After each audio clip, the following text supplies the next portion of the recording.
Olá, meus queridos, sejam todos bem-vindos ao nosso canal Elisete na Janela da Alma.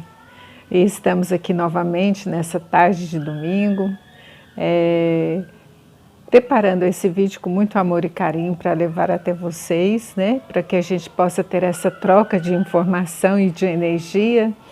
Espero que possa movimentar algo de positivo em cada um que parar um pouco para escutar sobre isso.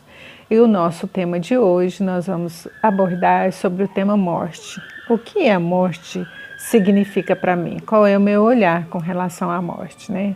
O que sentimento eu tenho quando eu coloco, eu comento ou eu sinto algo sobre a morte, né? Então, antes da gente adentrar nesse assunto, eu gostaria muito de pedir para você que tem acompanhado o nosso canal, nós temos aqui as mensagens guiadas, né? Nós temos inclusive a última que nós postamos, ela está bem diferente das outras também. Nós estamos assim, fazendo realmente uma experiência para ver o que vocês gostam, o que vocês menos gostam, para que a gente possa estar melhorando em respeito a vocês, a esse carinho que nós temos, né, por vocês. Por isso que eu estou aqui, porque eu nem sei se eu vou conseguir atingir a meta esperada pelo YouTube para que a gente possa continuar, para que o nosso canal possa ser validado, mas eu pretendo me esforçar ao máximo para que isso aconteça.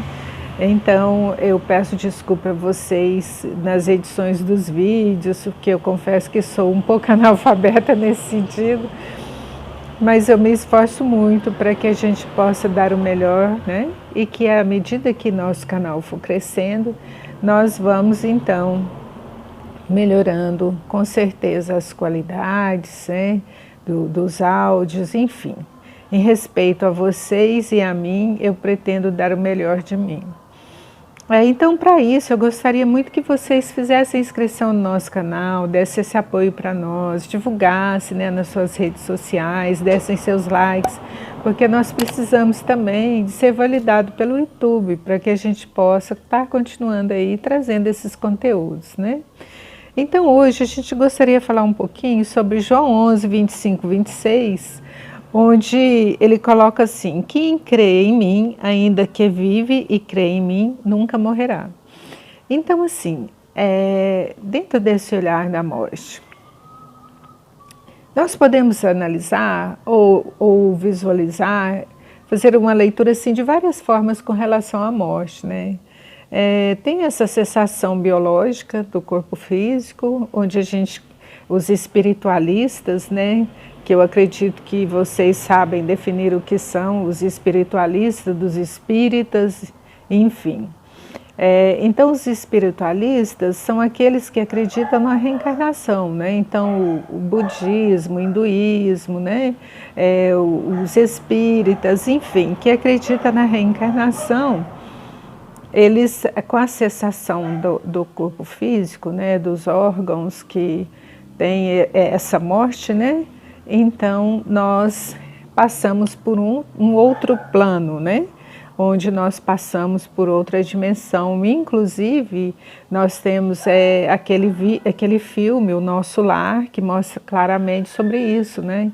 Como o espírito se sente quando desencarna, né? Porque muitas vezes ele pensa que ele a sua morte física acabou e você finda, né?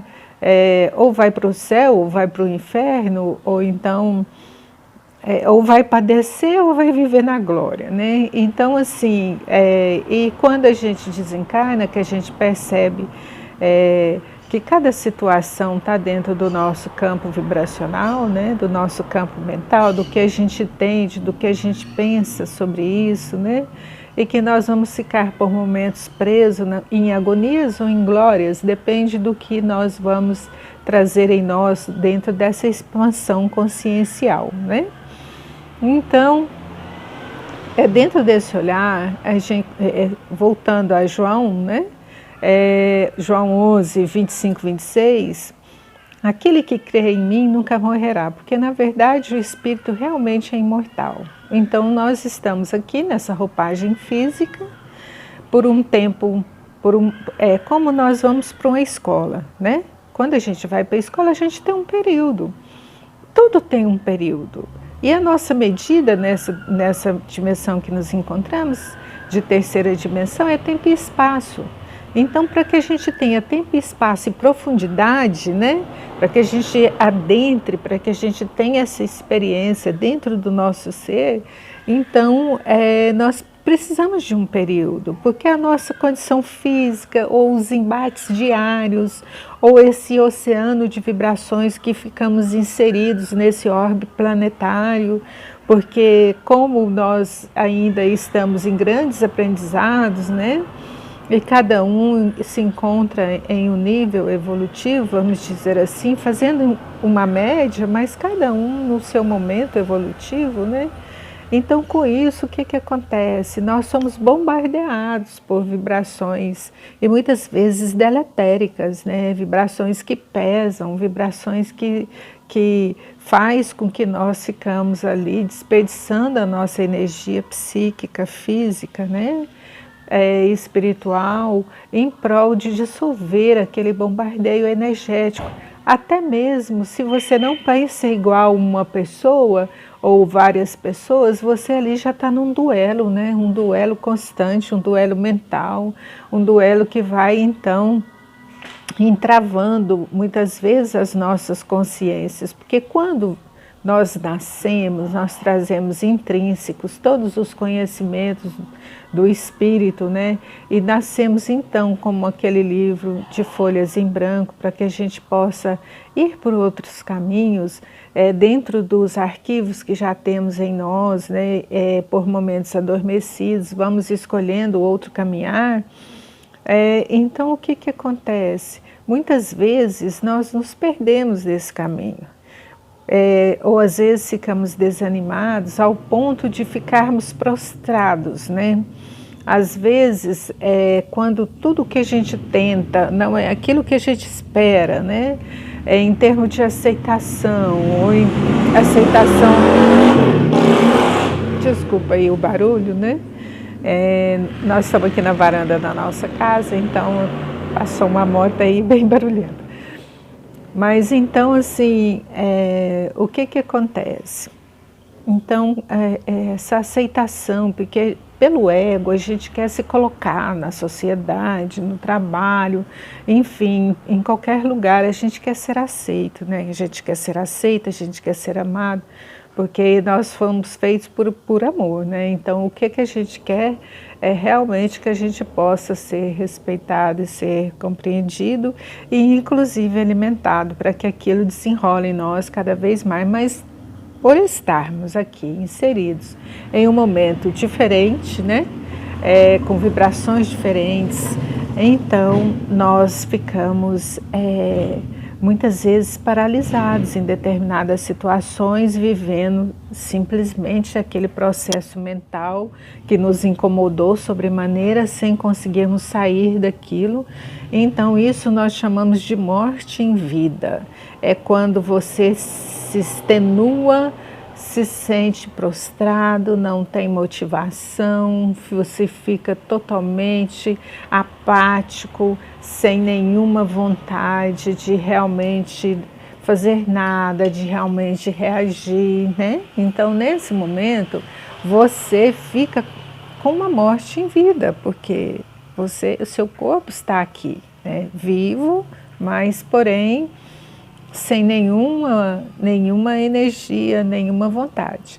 Eu conheço casos, inclusive, que a pessoa entrou num processo tão delicado dessa morte em vida, que hoje ela se encontra numa cadeira de rodas, não fala mais, não conversa, e é cuidada por pessoas, né? Enfim, porque ela não conseguiu com isso reagir, e houve um desprendimento, vamos dizer assim, da sua energia vital, né? Não conseguiu repor, vamos colocando assim, da forma que ela poderia ter reagido, porque todos nós somos divinos e temos essas ferramentas em nós. Se nós revestimos-nos armaduras, vamos dizer assim, né? Porque já que é um campo de batalha diário, né?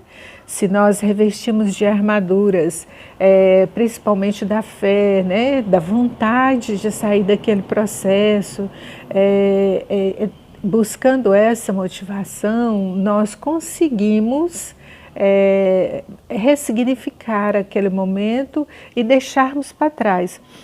Mas enquanto isso, nós ficamos nessa morte em vida, vamos dizer assim.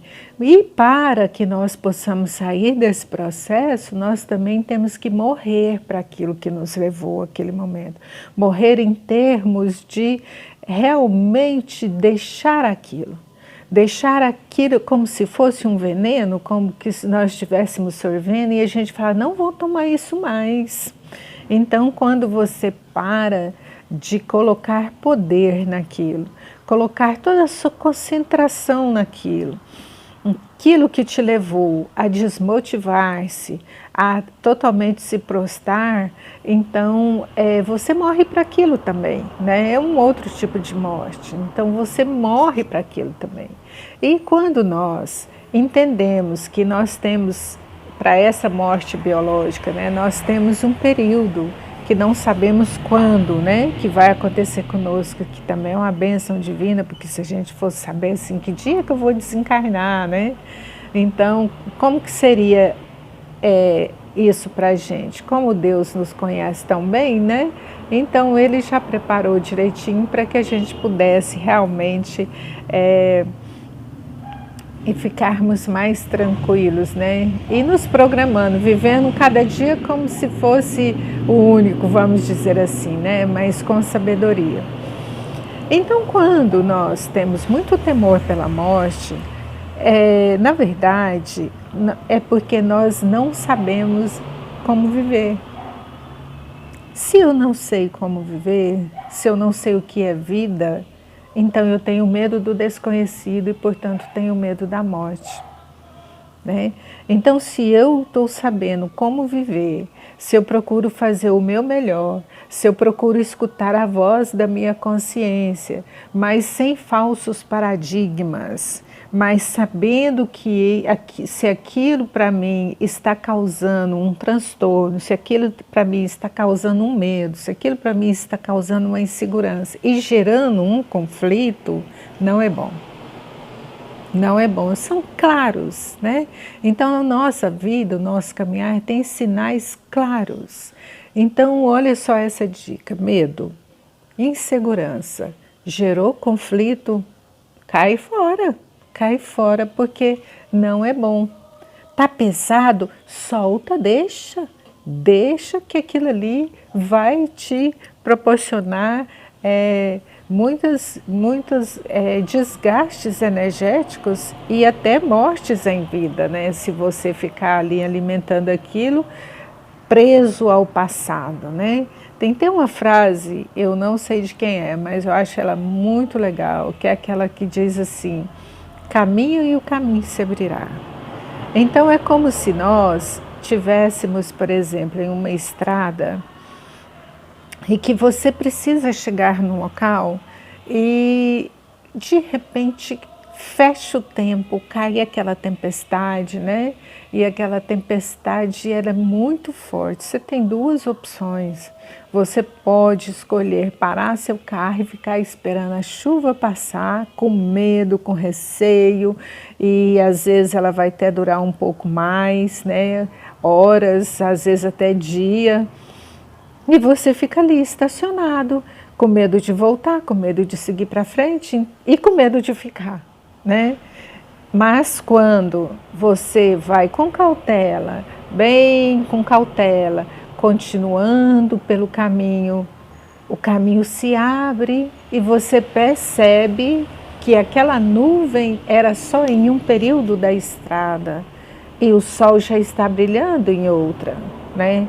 Em outro trecho, em outro momento, e você vai conseguir chegar no seu destino na hora certa, sem ter ficado refém daquele sentimento de medo, de insegurança, aquele conflito que vai te desarmonizar, né? Então isso a gente vive muitas vezes na nossa vida. Nós vivemos dessa forma, sempre com conflito, sempre com medo, sempre com temor. E isso vai nos desgastando e minando as nossas energias, né? Então, quando a gente vai aceitando, que é uma chave da vida, a aceitação para aquilo que a gente não pode mudar, né? Porque para aquilo que a gente pode mudar, devemos sim tentar. Mas então, quando, por exemplo, um parente ou alguém bem próximo da gente desencarna, e que foi um desencarne pela vontade do nosso pai, né? Foi um desencarne natural, ou foi um acidente, ou foi alguma coisa nesse sentido, ou a pessoa estava enferma, né? Então que foi o momento dela de passar voltar para casa, né? Para a nossa pátria real do espírito. Então, quando essa dor é muito intensa em nós, ela é muito intensa, possivelmente, às vezes ficou alguma coisa que a gente gostaria de ter resolvido. Mas sempre é possível, porque o espírito é imortal, né? Então a gente pode falar e existem várias ferramentas, inclusive a constelação sistêmica familiar, né? Ou a constelação familiar sistêmica, que te dá essa oportunidade de você tentar resolver com essas energias que já foram, né? Ou com esses seres que passaram para o outro lado. Então, a morte, ela também é uma forma de renovação.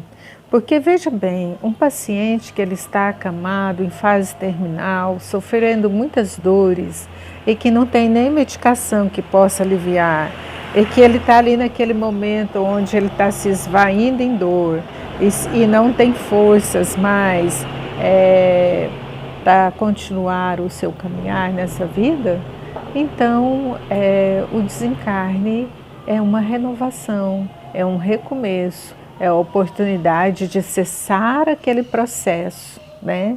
E ir para um outro momento, um outro campo, uma outra dimensão, uma dimensão espiritual, se preparar novamente, renovar as suas energias, reviver o que você sentiu bem, o que te incomodou, né? O que você gostaria de refazer, e volta novamente. Volta novamente e recomeça de novo. Porque é para isso que na escola, quando a gente, vamos dizer assim, não é aquele aluno exemplar que a gente não tem que repetir o ano, então a gente recomeça novamente.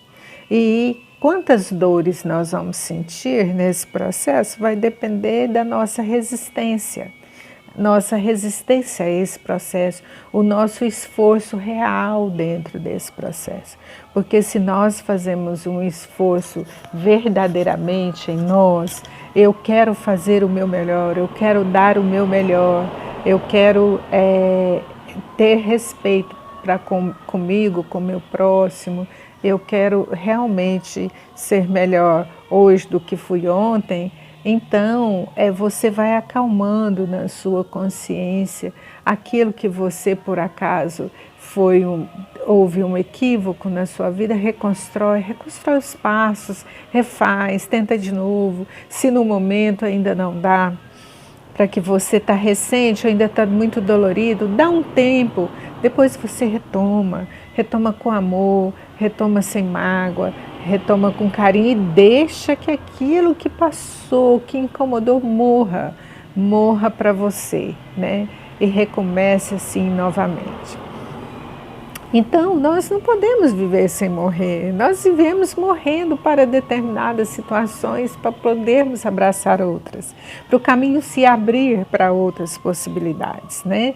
E tudo isso são aprendizados para que haja no momento, no nosso desenlace real, onde o corpo é preparado para desencarnar e partir em retorno à pátria espiritual, ou à erraticidade, porque a erraticidade é um local espiritual onde que todos nós que vamos voltar a reencarnar, vamos ficar, né? Por momentos, por períodos, né?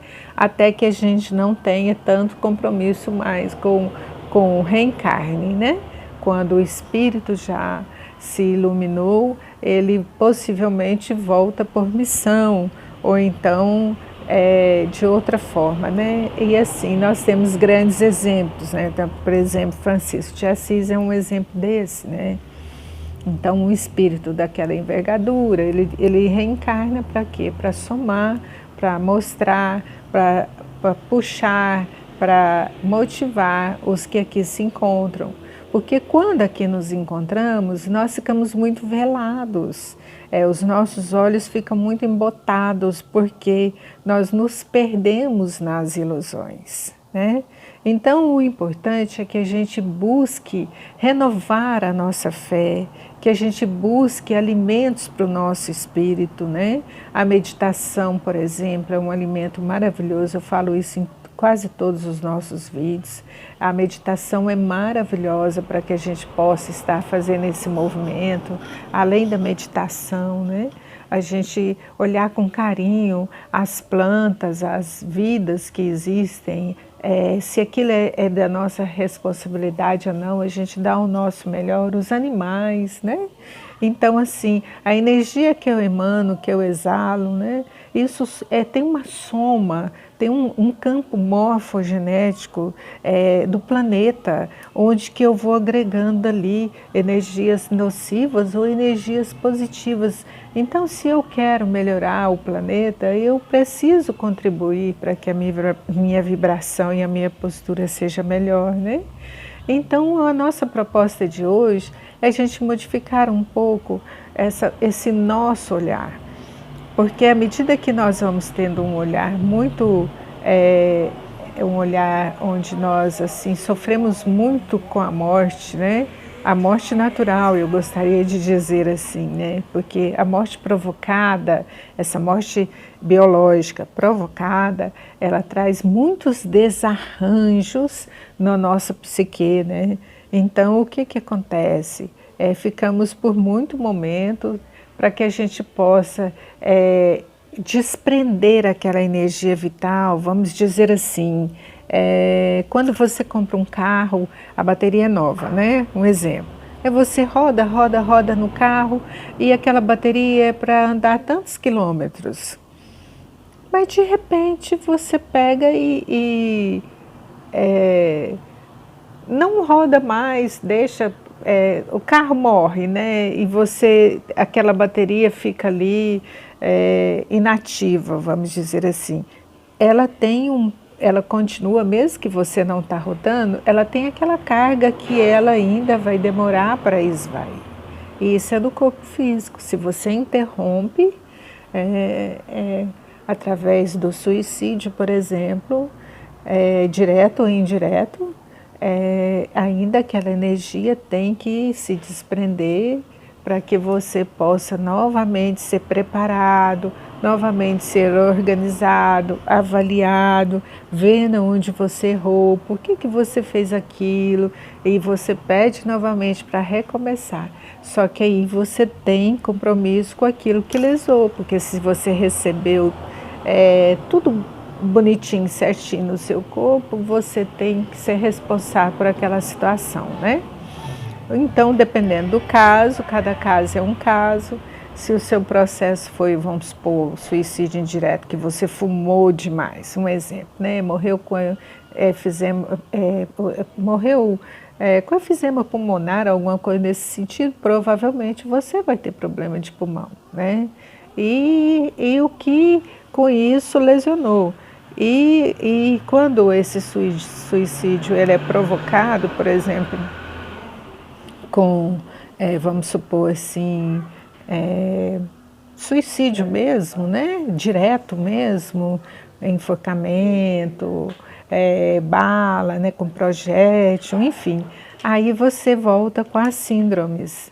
Então, todas as síndromes são suicidas, né? Em potencial. Então a gente tem que ter muito cuidado, um olhar muito grande sobre isso e enchê-los de muito amor, né? Por isso que são pais especiais para receber crianças especiais, porque elas precisam de muito amor para passar por aquele momento, né? Então, meus irmãos, é isso. A gente queria só trazer um olhar sobre a morte, que a morte realmente ela não existe, né? Então, que a gente possa então se fortalecer aí em qualquer embate que nós tivermos, alimentando as nossas energias, né? Através dos nossos irmãos minerais, vegetais, animais e espirituais, né? Então, a gente entender que somos responsáveis por todo esse complexo e assim a gente, sem temor, né? Entender e aceitar aquilo que não podemos modificar, né? Então, um beijo de luz no coração de cada um de vocês, viu? Muita paz a todos.